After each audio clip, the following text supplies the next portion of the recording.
monarchy's crown. It's one of the most iconic buildings in central London. Built by Henry VIII, this historic Tudor landmark is vital to the royal family today. The nerve centre of the monarchy throughout Elizabeth's reign was St James's Palace. And within its grand state apartments in the throne room, King Charles was heralded. St James's Palace is absolutely central to the proclamation of a new monarch. Yet many of us know surprisingly little of what goes on here. St James's is the oldest palace in the capital, 200 years older than Buckingham Palace, and it occupies around 3 acres of prime London real estate just down the road. It's also the headquarters for some of the most famous royal traditions. It's the seat of the British monarchy. Its fortress walls are the keepers of royal secrets. St James's Palace is often, almost like a forgotten palace. A notorious king was imprisoned within it. Charles is brought back to St James's Palace Before he's to have his head cut off. A young queen became a global trendsetter here. Victoria's choice to get married at St James's Palace in white changed everything. She was the first ever bridezilla. Its private chapel was where one of our most famous royals lay in rest. After Diana's death, her coffin lay in the Chapel Royal in St James's Palace. And where royal firsts have taken place. It was an extraordinary story, the Queen becoming a landlady for the first time. Unheard of, how could this be? Safely behind palace doors, teenage William met his future stepmother for the first time. Camilla emerged from this room with William and said the immortal words, "I need a gin and tonic." But will the palace that's the heart and soul of royal tradition retain its pole position under a modernising future king? The prospect of William liking all the pomp and pageantry and all of those things, I think he will hate that.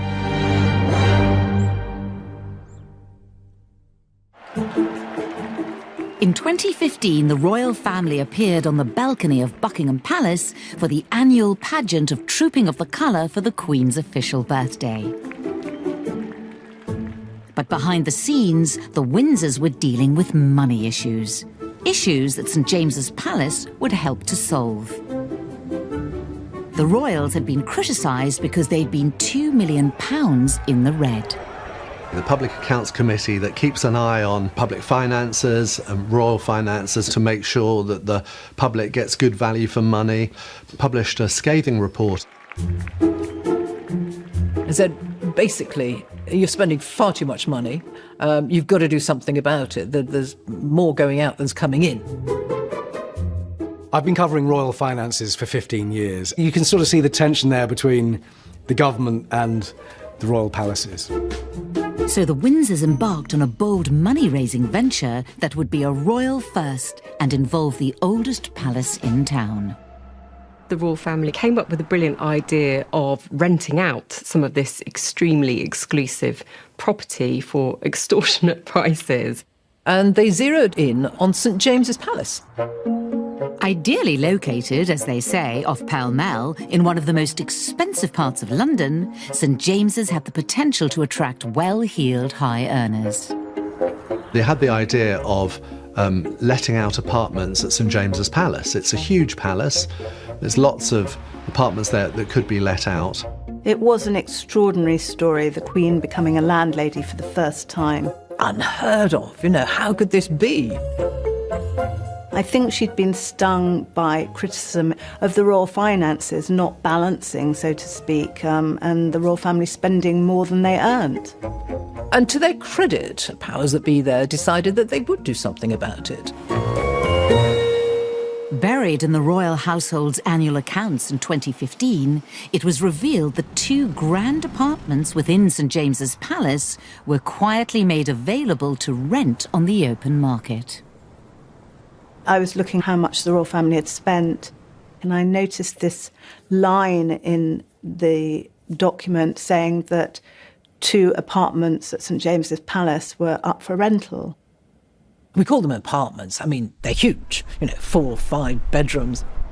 The extraordinary thing was the fact that members of the public could rub shoulders and literally live cheek by jowl with members of the royal family. You had Princesses Beatrice and Eugenie sharing an apartment there, the Princess Royal, Princess Anne. So it really was home to some members of the inner circle. One of the apartments put up for rent was number 29A, which is located on this corner of St James's Palace. It's a 2-storey home complete with 4 bedrooms and 3 bathrooms. There's a sweeping staircase, amazing fireplaces, and generally it's very grand. And to attract top rent from the most elite tenants, the apartment was given a luxury makeover. There was £500,000 was spent renovating this apartment, which they thought would be perfect for lettings. There was new plumbing, new bathrooms, new kitchens, new carpets, really being made to appeal to the high end of the market. The groundbreaking scheme would appear to have paid off for the royal family. It was put on the market for a rental of £20,000 a month, or about £250,000 a year. So quite the return on investment over several years. There aren't that many people that could afford it, so it was very appealing to sort of super rich types, maybe international types. But who's actually moved in has been kept hush-hush. The names and the identities of the people living in St James's Palace have been kept secret. The royal family have not literally been announcing who they've rented these properties out to. They would have needed to have been vetted, because being in such close proximity to members of the royal family requires you to tick a lot of boxes in terms of security. Despite the secrecy, last year it leaked out that a pair of A-list celebrities had rented one of the apartments. We did learn last year, actually, that Hollywood royalty got the chance to live in St James's Palace. I'm a social diarist, and there's always interest about who's living where, particularly with big sort of superstars who are staying in London. We had rumours that Catherine Zeta-Jones and Michael Douglas, Oscar winners, had moved into St James's Palace, and it was the case. Clearly, they passed the security questions there. Catherine Zeta-Jones has been very public about being a fan of the royal family. Catherine Zeta-Jones has talked about how she and her family dress up for royal occasions. Her son puts on a black tie. She also had lunch once with the now Queen Camilla and got on very well with her. Rather handily, their move to St James's made them neighbours of the King and Queen around the corner at Clarence House. What better way can you say that we've made it than to have St James's Palace as your London pad? But also to get that security, to know that you've got almost the same security as the royal family is a big attraction for someone like Catherine Zeta-Jones and Michael Douglas. I think this is an excellent blueprint for the future, actually, because the royal family is bursting with property. It's not a good image, it's not a good look, and I think they're aware of that. And I think if this can work at St James's Palace, this could happen elsewhere. Who knows, we might have Tom Cruise living next to Prince William and Catherine at Kensington Palace. The mind boggles. So where exactly is the Des Palace of St James's, and what secrets are hidden behind its walls? It's one of the most iconic and important buildings in central London. St James's Palace is fantastic. It's so historic, 500 years old. Despite being steeped in centuries of history, St James's Palace isn't a moated or gated fortress. It sits on around 3 acres between the prime locations of Green Park and Piccadilly, and is just across the Mall from Buckingham Palace. The palace is built around 4 courtyards, and since 1603, every monarch has been proclaimed from Friary Court, which is just off Pall Mall. St James's has been the monarchy's HQ for 300 years. On the south side of the palace, the state apartments are where the royals meet ambassadors and do their VIP entertaining. It's the place where Charles III will receive foreign dignitaries, banquets, or charitable events are held in these apartments. At the front of the palace, just beyond the huge gatehouse doors, is the Tudor Chapel Royal, used by the Windsors for important family milestones. Today, we know it mostly for christenings. Prince George was baptised there. Prince Louis, most recently, was baptised there. Many of St James's buildings, though, contain offices for some of the most famous royal ceremonies. The investitures for people to collect their MBEs, their OBEs, may be a knighthood. It's all organised from St James's Palace. But St James's Palace is also where a royal traitor was forced to await his destiny. It is a very distressing sight. People who see it at St James's say it's an incredibly emotional thing.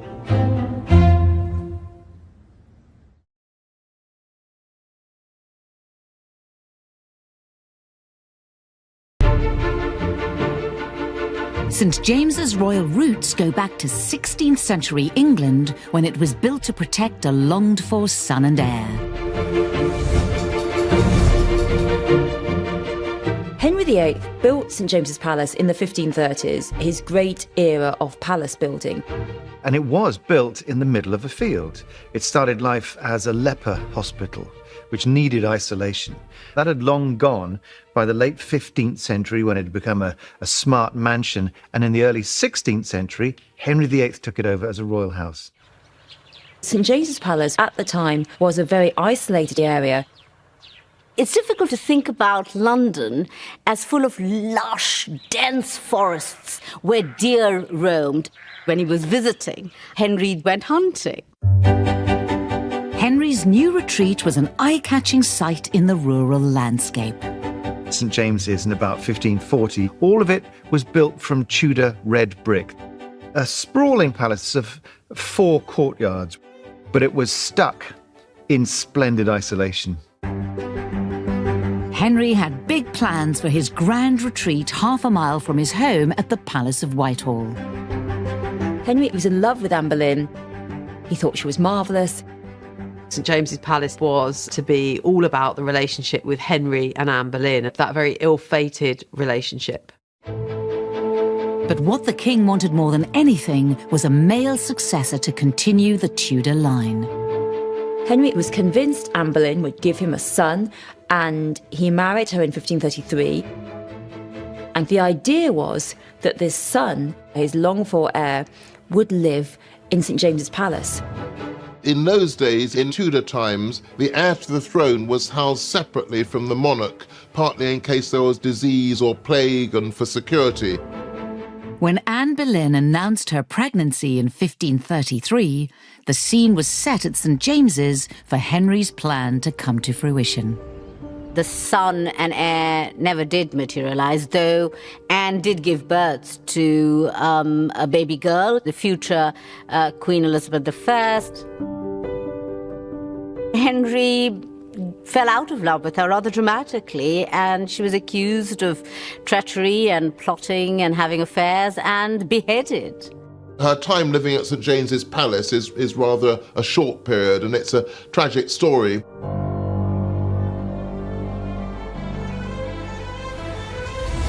In 1625, a Scottish cousin of the Tudors, Charles I, became King of England and Scotland, the start of what would be one of the most turbulent reigns in British history. And tragedy was about to strike once again at St James's. One of the country's most unpopular kings. He is hated, he's reviled.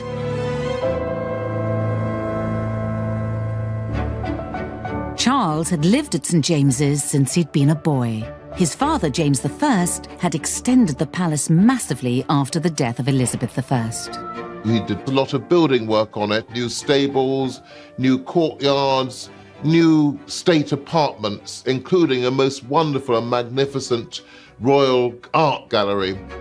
Now king and married to his teenage bride, Henrietta Maria, Charles I also spent lavishly, making St James's their private family home where they would have 5 of their 7 children. London has grown. London has soared. St James's Palace is now much more of a central palace. Charles is very committed, as is Henrietta Maria, to making St James's Palace a palace fit for him as king. Charles loved St James's Palace. He filled it with the most incredible artworks. He spent money on the interiors. It was his haven.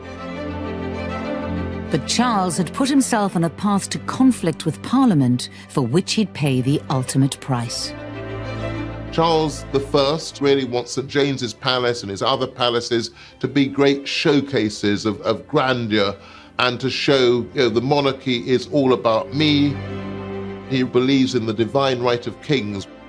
He really wants to amass power to himself. Charles's high-handed and high-spending ways were proving to be controversial.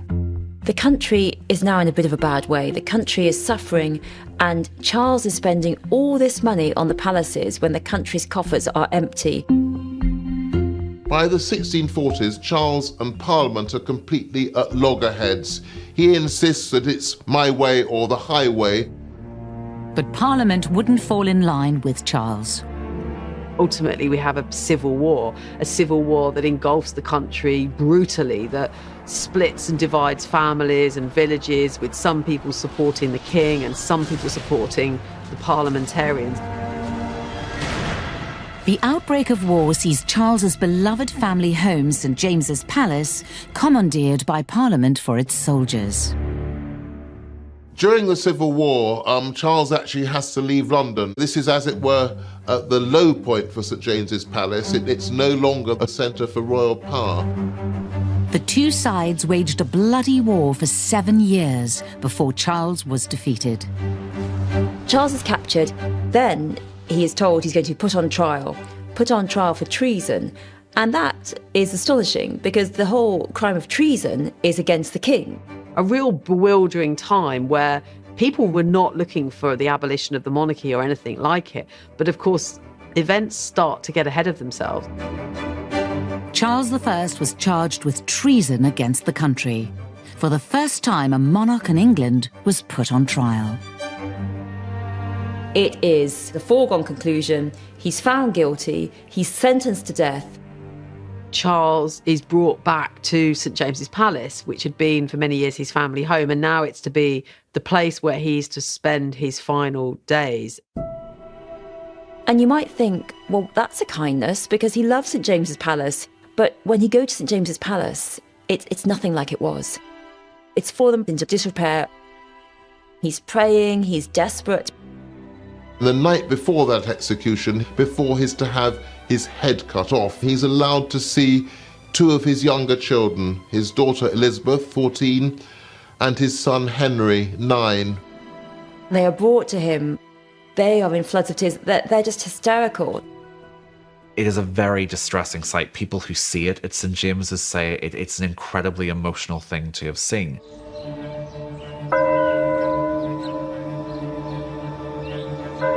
The next morning, on the 30th of January 1649, Charles left St James's Palace to meet his executioner at Banqueting House in Whitehall.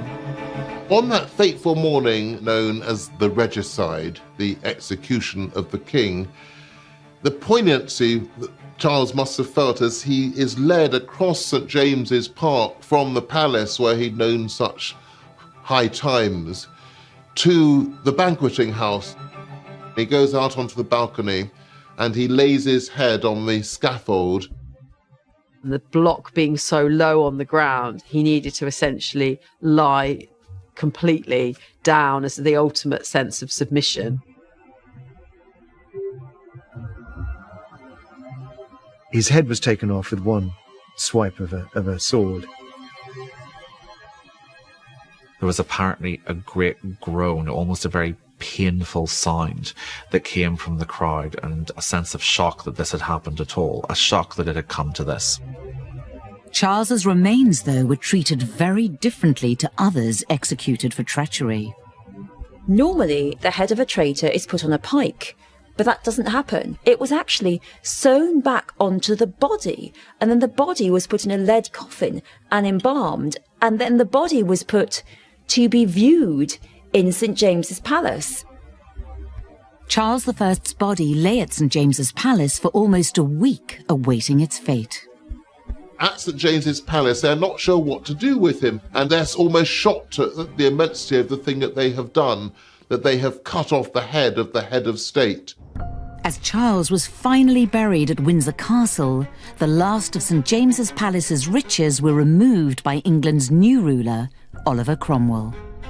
After Charles's execution, of course, Oliver Cromwell didn't want the trappings of royalty. He got rid of the crown jewels, and he got rid of a lot of the palaces. The art collection at St James's Palace and the other palaces is dispersed eventually to be sold, but it survives as a building.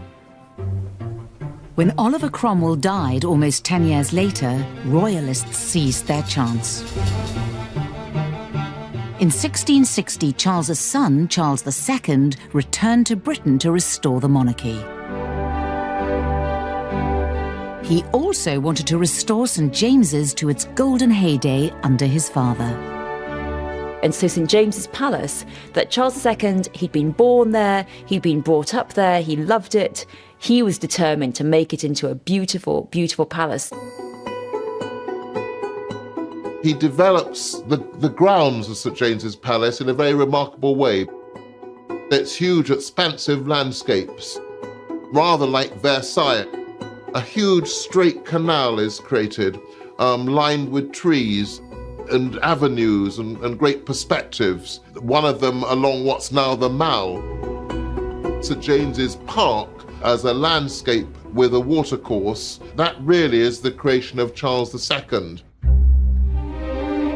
St James's Palace was also very convenient when Charles wanted to spend time with his favourite and most famous mistress.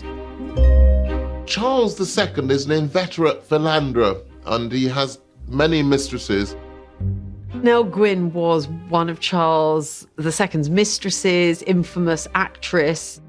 Nell Gwyn was gorgeous, she was glamorous, and Charles II fell totally in love with her. He had many, many mistresses, many illegitimate children. His wife turned a blind eye to it all. His posh mistresses, they're given lovely apartments at the kind of official palace of Whitehall, and he will spend afternoons with them.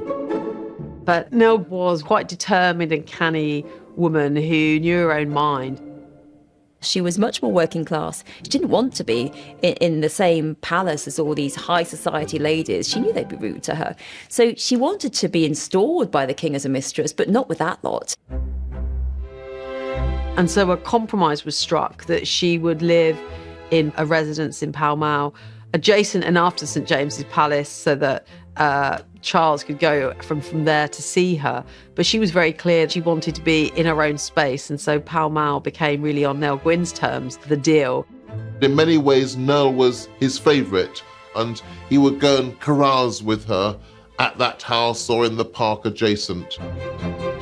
Charles kept Nell and the sons they shared together close to him at St James's Palace until his dying day. Nell has risen from genuinely abject poverty in London's East End. And so to give her a place of her own ensures that when Charles dies, she and their sons will continue to be well provided for. And Charles is very concerned about this. He's very conscious that Nell comes from a different background. In fact, when he's dying, he allegedly says to his brother, who becomes King James II, "Let not poor Nelly starve." James II does make an effort to make sure that Nell stays comfortable in the house that Charles bought for her. The young, newly crowned Queen Victoria is married at Chapel Royal at St James's in 1840, and we discover just what she did that turned her into a global trendsetter. Victoria made a very, very crucial choice. It changed everything.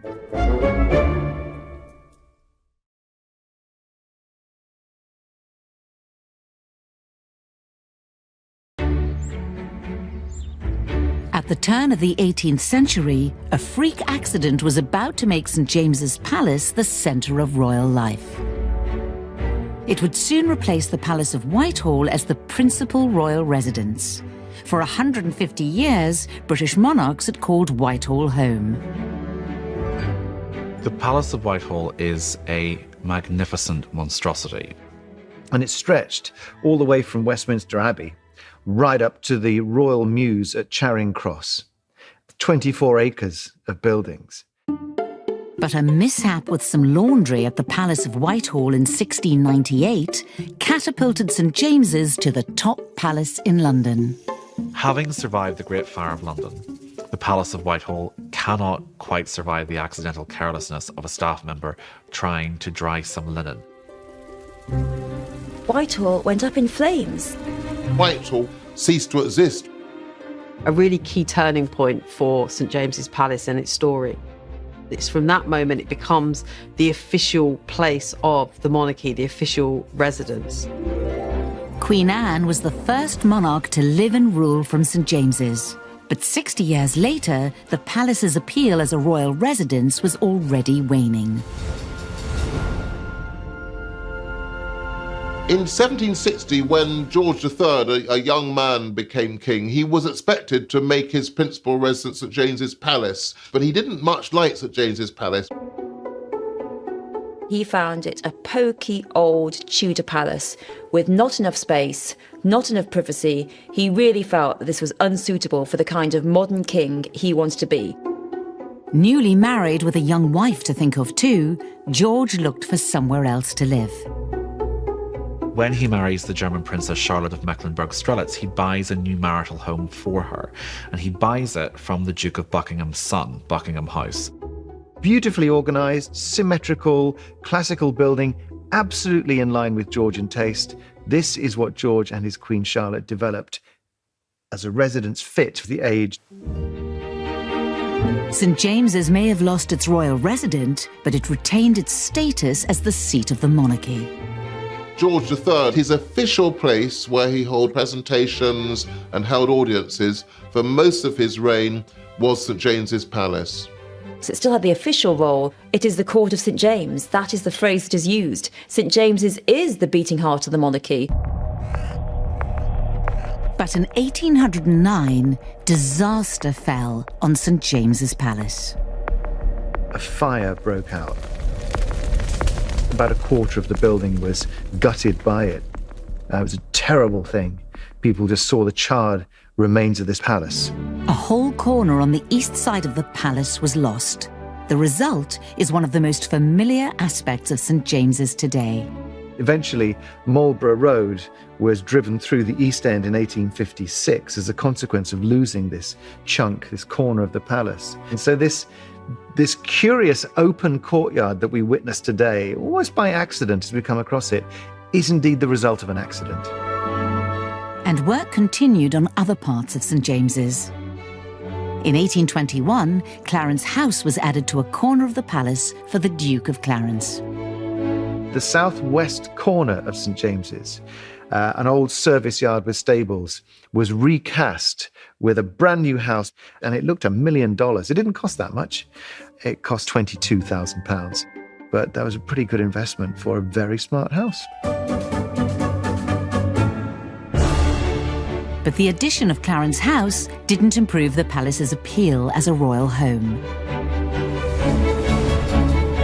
In 1837, the 18-year-old Princess Victoria came to the throne.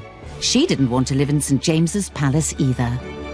Victoria was keen to make a new start. Nearby, there's this spanking new place, Buckingham Palace, developed by her uncle, George IV.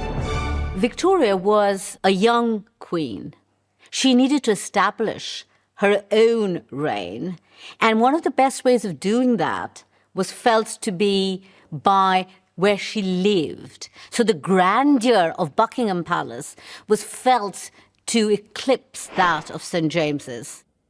But St James's retains its cachet. It's still the court of St James. We might say Buckingham Palace is the stately home. It's the wedding cake of monarchy. But St James's Palace is the real meat. That's where the business goes on. And when Victoria married her beloved Prince Albert, it was the seat of the monarchy that she turned to as a venue. Her actual wedding to Prince Albert took place in the chapel in St James's Palace. Victoria said she wanted a more intimate affair that would best reflect her love for Albert as a woman for her husband, rather than as a queen for her consort. The Chapel Royal at St James's Palace is really the private chapel of the royal family. It's the most intimate, sacred, special family place. Victoria went for a whole new look for her big day at St James's that has set the standard for brides around the world ever since. Victoria made a very, very crucial choice. She chose to have a white wedding dress that hadn't at all been the fashion before then. Lots of women would wear blue or brown, any dress would do. She had chosen the design and the materials of her dress. Silk and satin from Spitalfields, lace from Honiton and Devon, with a nipped-in waist, off-shoulder sleeves with lace all around the bodice. It's remarkably modern. Once Victoria got married in a white dress, surrounded by bridesmaids dressed in white, it changed everything.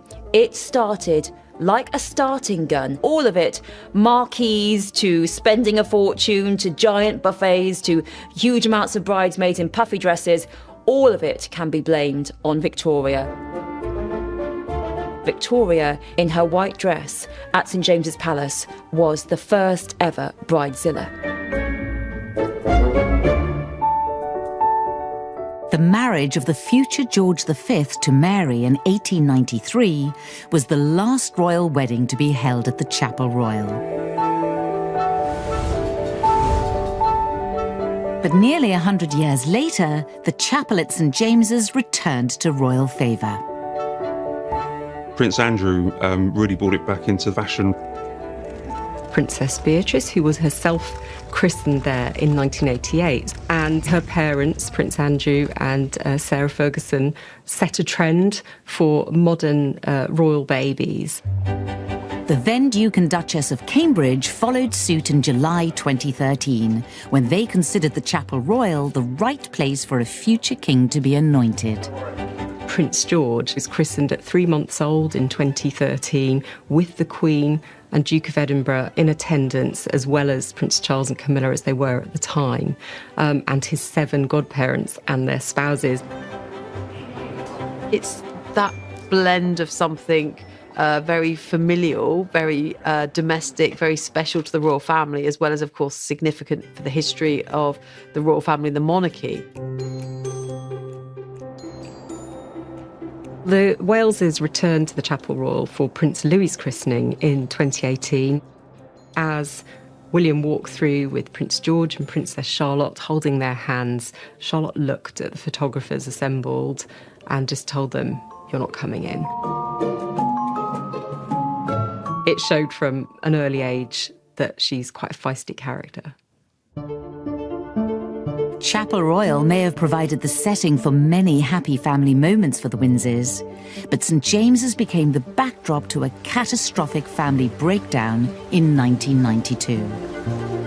The marriage of Diana and Charles, it fell apart over a number of years, and it really started to deteriorate in the public consciousness in the early 90s.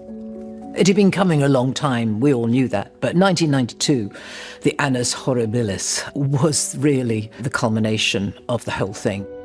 And one of the most dramatic announcements I ever covered was the announcement in December 1992 that Charles and Diana were to separate. It is announced from Buckingham Palace that, with regret, the Prince and Princess of Wales have decided to separate. A huge announcement. The split meant the Wales' living arrangements would need to change. You know, they were still living at Kensington Palace. Things became increasingly acrimonious. According to reports, Princess Diana even went so far as to change the locks on their apartments. St James's became a haven, really, for Charles after the breakdown of his marriage to Diana. Kensington Palace was very much Diana territory by then. That gave Charles the opportunity to move his office and move into St James's Palace, and it became his London home for many, many years. The move to St James's gave the then Prince of Wales another opportunity. When Prince Charles was back at St James's Palace, obviously he had a lot more freedom. He was away from prying eyes of Diana and other people at Kensington Palace, and then he could pursue his relationship with then Camilla Parker Bowles. It became a new life, really. It was a kind of bachelor pad again for him. It was very convenient for them to meet at St James's Palace. They were often in London. Charles had a lot of work down here. And so it was a safe place for them to meet. It was more than 3 years before news of the Wales's divorce came through, and the final deal was struck at St James's Palace. I spoke to Diana about it several times, actually, before the divorce, and she always said, I don't want a divorce. It's not part of my plan. But I guess if that's what had to be, then I'll go along with it. But she didn't want one. The late Queen obviously didn't want them to divorce. And then the Panorama interview happened, and finally the Queen said, OK, a line has to be drawn under this. They discussed the terms of their divorce at St James's Palace. It was a place away from the other members of the royal family or the press. And they had a meeting in Charles's apartments in St James's Palace. The meeting delivered a deal, and when details of the settlement emerged, St James's Palace was part of the package. Diana did get much of what she wanted to. She received a large lump sum, so she kept her title of Princess of Wales, and she was able to use apartments at St James's Palace for events. Interestingly, just hours after that meeting, Princess Diana actually released a statement to the press saying that the meeting had taken place and that she would keep her title of Princess Diana. This kind of blindsided some members of the royal family who weren't so sure that the terms had actually been laid out. That meeting at St James's Palace in February 1996 was crucial in ironing out the divorce deal, which I suppose we can now see helped secure the future of the monarchy. The divorce settlement meant that, to a degree, Charles could move forward. But a shocking royal tragedy would thrust St James's into the public eye like never before. St James's Palace became almost a scene of pilgrimage for mourners who descended.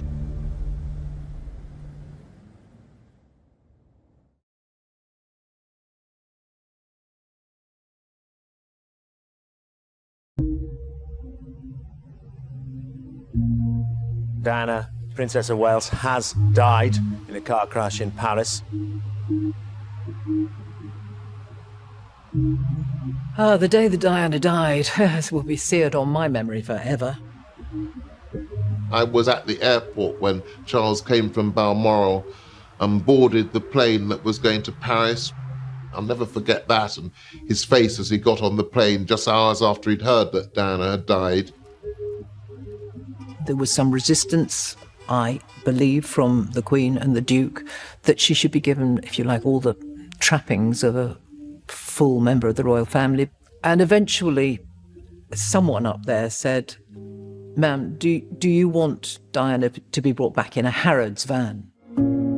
On that day, August the 31st, 1997, it was decided that Charles would bring Diana's body back to Britain with full royal honours. When Princess Diana came back from Paris after her death, her coffin lay in the Chapel Royal in St James's Palace. It was there by the altar. It wasn't a lying in state, but it might just as well have been. I think that's how the public felt about it. But there she lay, privately at the Chapel Royal, and it's to the Chapel Royal that members of the royal family came to pay their respects and sit with her. In the early days of September, books of condolence were opened at St James's for the public to leave their messages. St James's Palace became almost a scene of pilgrimage for mourners who descended, forming queues 12 hours long to sign books of condolence there. It really became one of the focal points of that really extraordinary period. Nobody was really prepared for what was happening. They started off with 4 books of condolence for people to sign. It then went up to 15. Then at the end of the 5 or 6 days when Diana was there, I think it reached 43 books. And that was the beginning of what I think did become mass hysteria, really, but the incredible sadness that overtook the whole nation. On the eve of the funeral on the 5th of September, the Queen and Prince Philip returned to London from their annual holiday in Scotland. The Queen came down from Balmoral, and the first stop she made, the first place she went, was to the Chapel Royal St James to pay her respects to Diana. After she saw Diana, she did come out into the crowds with Prince Philip. There had been some concern as to what sort of reception she might receive, because obviously emotions were incredibly high. But in fact, she received, smatterings of applause from the crowd. William and Harry also visited their mother at Chapel Royal on the day before her funeral. William and Harry were waiting in the vestry, waiting for their moment to be beside their mother's coffin. The Queen Mother's chief page was laying a wreath on Diana's coffin, and he realised that it was several feet lower than it had been, because both were boys that wanted to get close to the coffin, and out of respect, they had lowered it by several feet. From St James's, the Queen returned to Buckingham Palace to make her live speech to the nation. First, I want to pay tribute to Diana myself. She was an exceptional and gifted human being.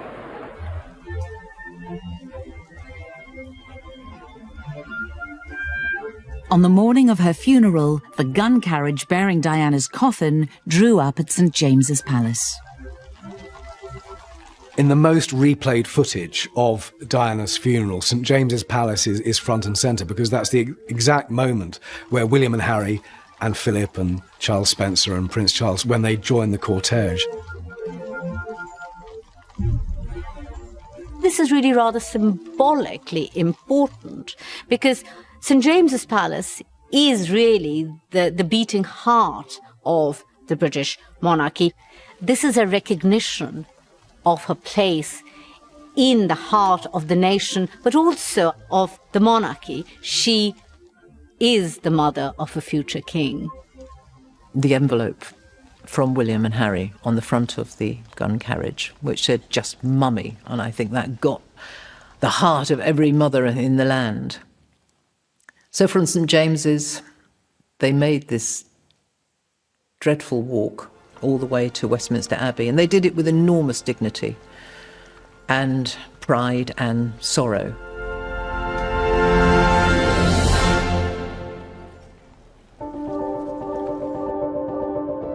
With the loss of their mother, William and Harry had to leave their London home at Kensington Palace. William and Harry were both away at school, but it became clear that they needed to move in with their father. Now, this would have been a huge wrench. They had grown up at Kensington Palace. It's where they lived with their mother, and now suddenly their whole world has been turned upside down. It was decided that they would move with their father to St James's Palace. Charles's apartment was too small, really, for the three of them, so York House was set aside and refurbished to an extent. York House is part of a wing on the northwest side of St James's Palace, facing onto Cleveland Row. Built in 1736 to accommodate an heir to the throne, Edward VIII had also lived there before he was king. Queen Elizabeth's cousins, the Duke and Duchess of Kent, had lived at York House for years. They'd moved out a few months before renovations started, turning York House into a modern 5-bedroom home for William and Harry. It was a place where, while they were at school, they could come back, be in central London, behind the safe walls of St James's Palace with their father there right beside them. Shortly after he moved into York House in 1998, William first crossed paths with his future stepmother. A key event in Prince William's life and in Queen Camilla's happened at St James's Palace, because it's where Prince William first was sort of formally introduced to Camilla as his father's girlfriend. Camilla was by this time spending quite a lot of time at St James's Palace with Charles. But they had fought shy of actually introducing her formally to the boys. However, one afternoon, Prince William came back to York House and he bumped into Camilla. Now, this was an accidental meet. It was the first time we believed that they'd really laid eyes on each other. Charles and Camilla realised that it would be odd if they didn't meet. But, Charles asked William, is that okay? And within a couple of minutes, he had arranged for both William and Camilla to sit down and have a cordial chat. Now, don't underestimate how difficult this was for both of them, okay? It's difficult for William. It was incredibly hard for Camilla to be thrown into this situation with her future husband's eldest child. The two of them had tea together, William and Camilla. I think they were together for about half an hour. And by all reports, it went pretty well. And what we do know is Camilla, in the way that she does, she emerged from this room with William and said the immortal words, "I need a gin and tonic." During the turbulence of the 1990s and throughout Elizabeth II's reign, St James's remained her centre of gravity. St James's Palace was very important to the late Queen. She loved the Chapel Royal for private worship. I mean, it was a bit difficult, obviously, for her to go to Westminster Abbey, but the Chapel Royal was the private Tudor chapel in St James's Palace, so she loved that. Monarchy is all about symbolism, of course. She understood that better than anybody else. And the history of St James's Palace. And controlled from within the palace's historic walls is the machinery of monarchy that's so associated with the late Queen's rule. While Buckingham Palace was kind of the front page of the Elizabethan monarchy, the nerve centre of the monarchy throughout the whole of Elizabeth's reign was St James's Palace. Because so much of the ceremonial, but also the practical work of royals and the monarchy takes place from offices in St James's Palace. One of the most famous royal institutions run from St James's is the monarchy's part in the honours system. The British honours system is perhaps the best known in the world, whether it's knighthood or the ones we know best, OBEs and MBEs. But the actual honours system is officiated by the government and signed off by the Prime Minister. But then it moves over to the Central Chancery, which is based at St James's Palace. You have to go along and be invested, which is a wonderful ceremony. It is from St James's that you'll get your notification about where you should turn up, when you should turn up, who is going to be investing you. Once you've chosen which day you want to go, they won't tell you which member of the royal family will be presenting the honour, because if they did, everybody would choose a day that the king was doing it. And it was the same with the late Queen. But even in the glittery world of royalty, awards and palaces, matters don't always go quite as planned. A few people have returned honours, famously the Beatles. I was a huge Beatles fan back in the 60s, and I have to say I was so pleased. In 1965, the Beatles were made MBEs. There were vast crowds when they turned up at the palace to get them from the Queen. But 4 years later, one of the Beatles went public about his change of heart regarding his MBE. As a protest against violence and war, especially Britain's involvement in Biafra, which most of the British public aren't aware of. Lennon also wrote a letter to the Queen alongside his returned MBE, explaining all his reasons. He also was objecting to Britain's support for America and Vietnam, but most particularly because his song, Cold Turkey, was slipping down the charts. I was going to send the MBE back anyway. I could have done it privately, but the press would have found out anyway. He would have been here a week later instead. It had actually been with his Aunt Mimi, who obviously he was very close to growing up. Presumably she liked the MBE, but that was collected from Aunt Mimi and returned to Buckingham Palace. But he also gave letters to the Prime Minister Harold Wilson and the Central Chancery at St James's Palace.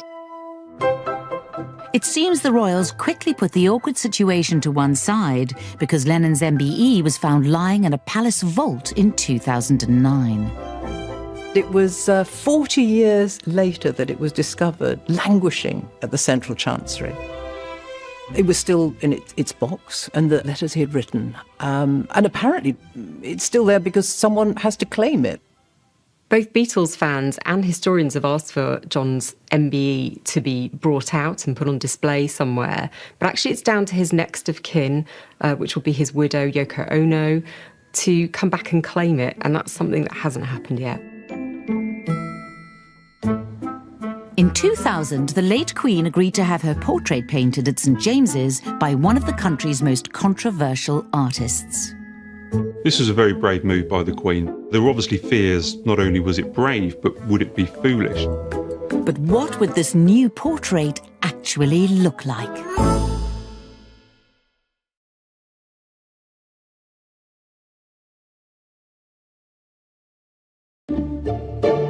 At the turn of the millennium, when the late Queen Elizabeth decided to try something a bit rock and roll, she chose to do it at St James's Palace.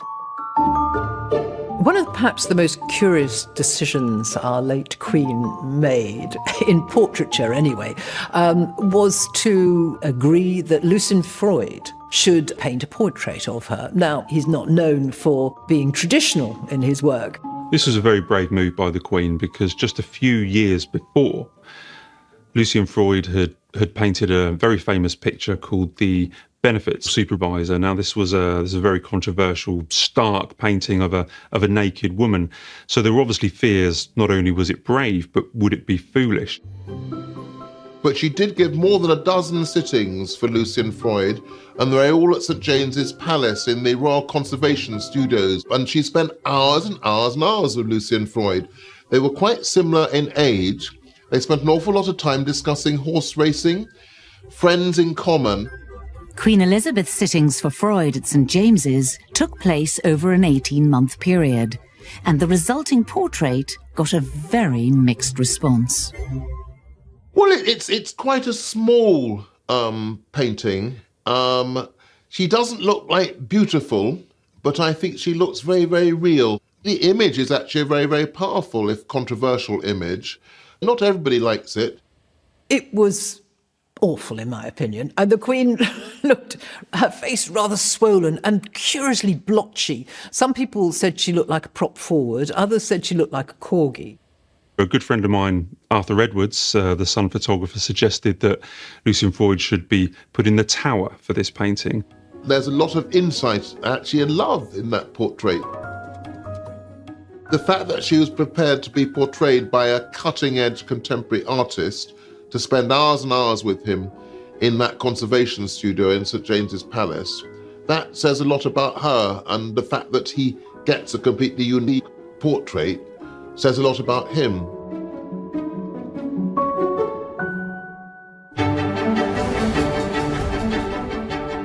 An altogether easier PR story for the Windsors at St James's Palace was the announcement of a much-anticipated engagement. Prince William finally popped the question. They did get engaged in 2010. It was a very long courtship. William and Kate were dating from the university, and there was lots of questions, lots of speculation. She was called Waity Katie because people were questioning how long she would have to wait till William put the ring on her. They went on to break up, get back together again. Everybody was waiting for this momentous occasion. Gave people a real lift. I think people have been hoping it might happen. And the photo call was at St James's Palace, the seat of the monarchy. It was a very appropriate place for it to be. But footage of that event, I know, is almost unusable because there are so many flashbulbs happening. Kate and William met the world's press in one of the grand rooms that make up the state apartments. Catherine coming in a beautiful blue frock, which she looked quite nervous, as she would be. And I mean, it was a phenomenal moment in her life. She showed off her beautiful engagement ring, which was, of course, Diana's engagement ring. That fabulous sapphire and diamond ring. And she still wears that ring almost every day. It was nice, the future of the monarchy in this ancient setting of St James's Palace. William and Kate married the following year, but the wedding's multi-million-pound bill drew criticism from some quarters. Oh, it's going to be a huge waste of taxpayers' money. You know, why not have a slimmed-down ceremony? Why do we need to have a big occasion? But it went ahead at Westminster Abbey, the wedding. It was a huge affair, and I think everyone would judge that it was a great success, and the doubters were silenced. Shortly after, in 2012, the same scrutiny then fell on William's cousins who were living at St James's Palace. Princesses Eugenie and Beatrice actually had some of the poshest student digs available because they were given a wonderful 4-bed apartment inside St James's Palace while they were studying. Now, this was all fine, and it was a nice, safe place for them to live. But it reached a point when they'd graduated, they'd finished their education, and they weren't senior working members of the royal family. They are HRH, but are they full-time working royals? Is, you know, the constant debate. Should they be receiving grace and favour apartments? But the princesses weren't ready to give up their royal residence. People began to question, why on earth are they living there rent-free? There was anger that this was happening, and it was Prince Andrew, actually, that dipped into his own pocket and paid the £20,000 a year rent. The debate about royal spending continues for the Windsors. So where does it leave the future of the palace most associated with costly ancient ceremonies?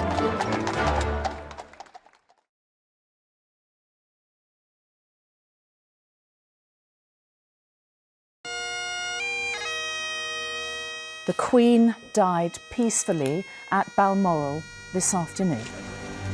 September the 8th, 2022 brought news of the end of an era in British history, and within hours the eyes of the world would be on St James's Palace.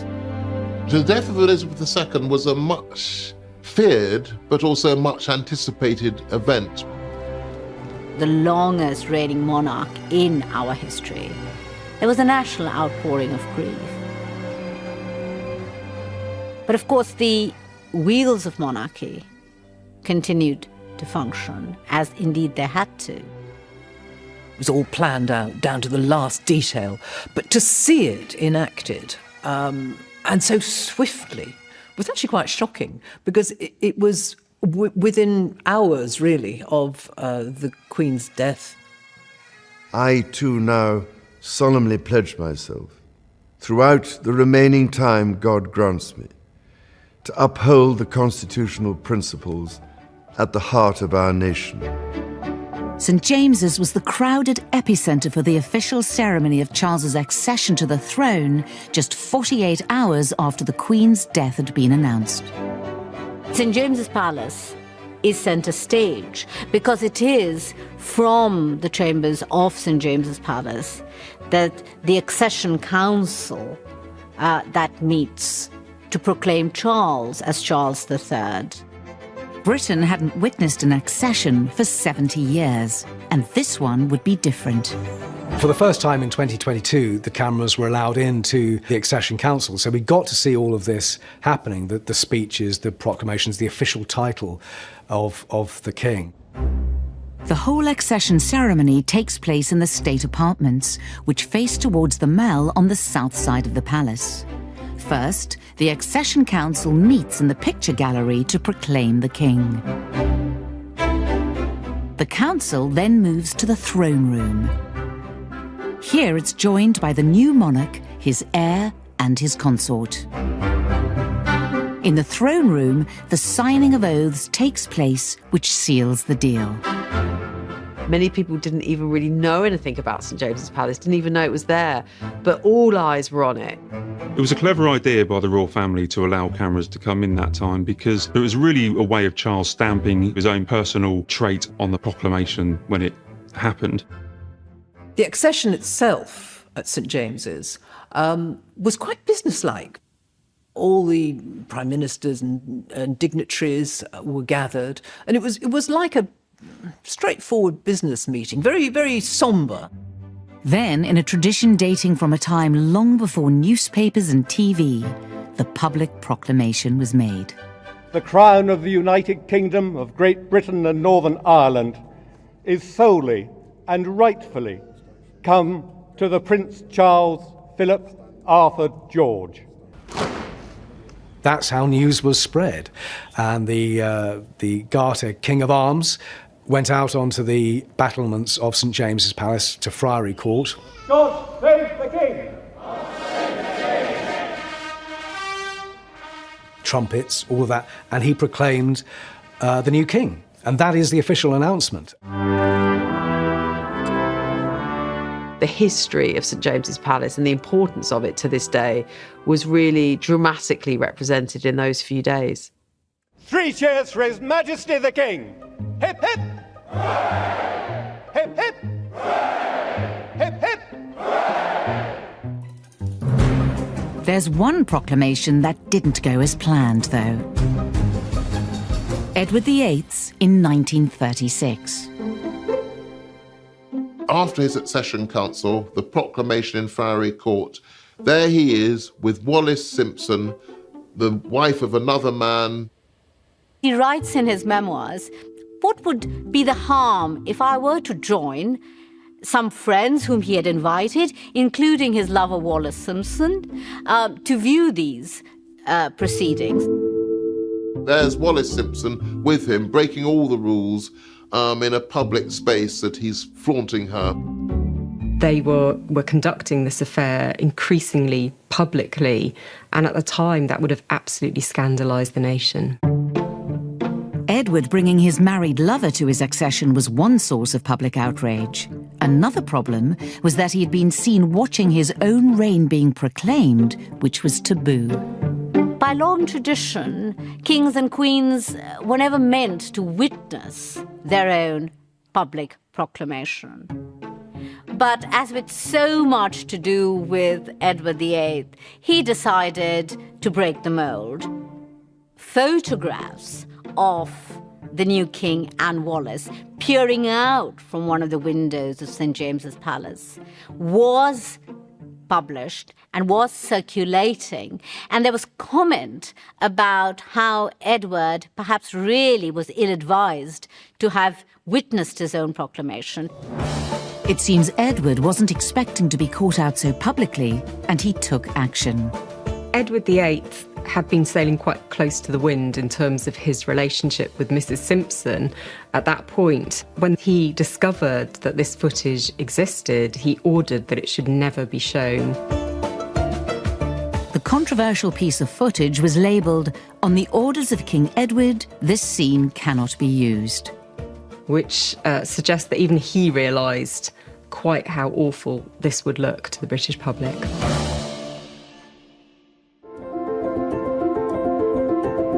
As Charles III begins his reign, St James's position as the seat of the monarchy remains as it has for centuries. But there is change afoot. I mean, Charles definitely has an idea of slimming down the monarchy.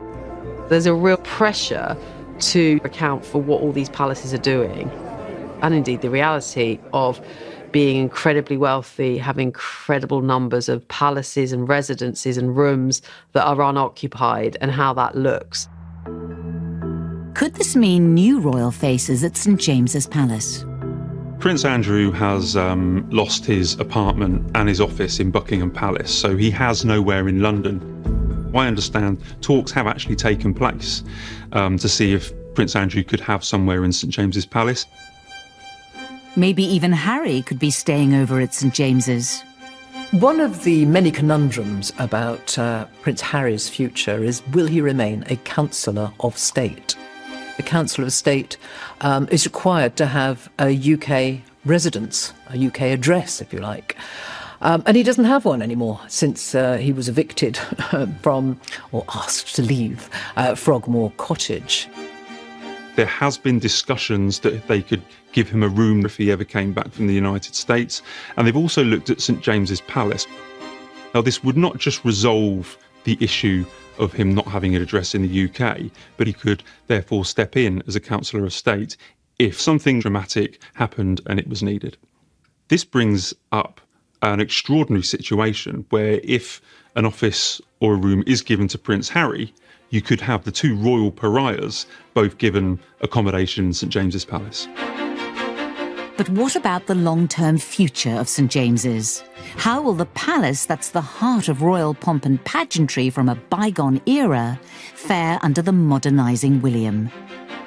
William's very conscious of the way people want to live in this day and age, and he wants to be relevant. He wants to be relatable. We saw William, on his 40th birthday going out and selling the Big Issue. So, I would predict we'll see less of him wearing velvet robes and feathered caps. The prospect of William liking all the pomp and pageantry and all of those things, I think he will hate that. Once he actually gets into St James's Palace, he knows St James's Palace, he's lived there in the past, but once he sees how important it is to the monarchy, I think he will come round. St James's Palace will continue to be the centre of the British monarchy as long as there is a British monarchy. You need somewhere which is the sort of symbolic nerve centre of the monarchy, and that's St James's Palace, as it's been for hundreds of years. St James's may be labelled as the most forgotten palace in the monarchy's portfolio, but that's probably how the royal family likes it. Life under the radar allows its beating heart to quietly continue its world-famous work, supporting and driving forward the House of Windsor.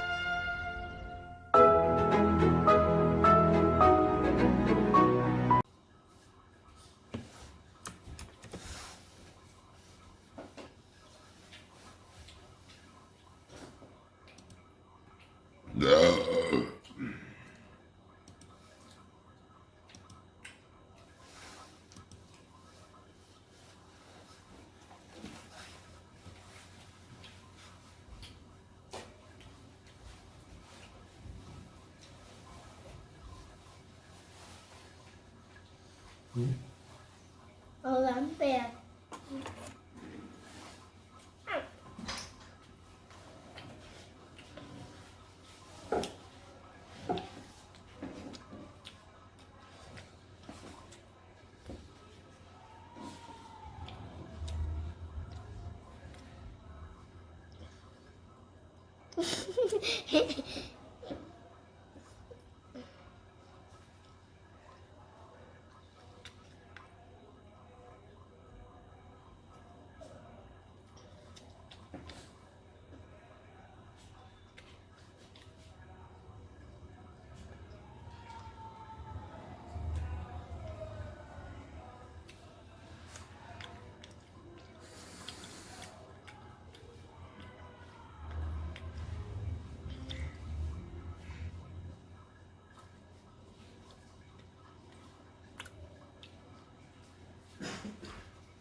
tôi chờ ức, mà ức mất ngọt mực. Rồi em cho trà mực. Mực trà.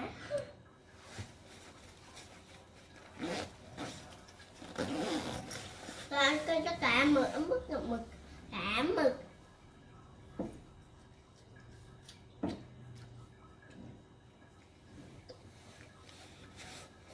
Bố ơi. Bố ơi. Em không còn đọc. Đọc rồi. Bây giờ nếu em